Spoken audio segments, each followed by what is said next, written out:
Storyhouse Audio is proud to present Magnetism, written by F. Scott Fitzgerald, read for you by Kevin Charles. Chapter 1. The pleasant, ostentatious boulevard was lined at prosperous intervals with New England colonial houses, without ship models in the hall. When the inhabitants moved out here, the ship models had at last been given to the children.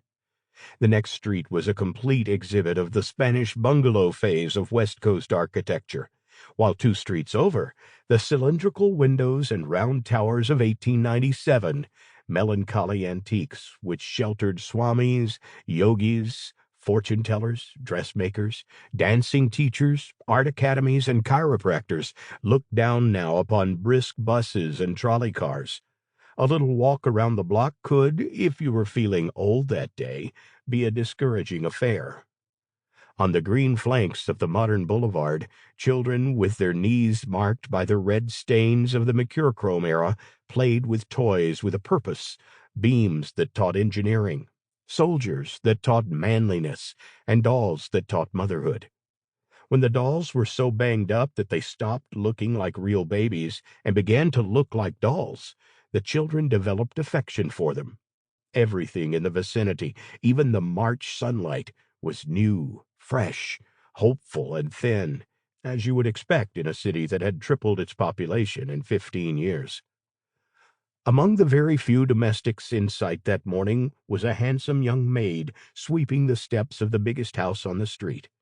She was a large, simple Mexican girl with the large, simple ambitions of the time and the locality, and she was already conscious of being a luxury.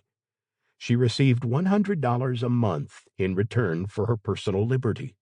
Sweeping, Dolores kept an eye on the stairs inside, for Mr. Hannaford's car was waiting, and he would soon be coming down to breakfast. The problem came first this morning, however, the problem as to whether it was a duty or a favor when she helped the English nurse down the steps with the perambulator. The English nurse always said please and thanks very much, but Dolores hated her and would have liked, without any special excitement, to beat her insensible. Like most Latins under the stimulus of American life, she had irresistible impulses towards violence. The nurse escaped, however. Her blue cape faded haughtily into the distance just as Mr. Hannaford, who had come quietly downstairs, stepped into the space of the front door.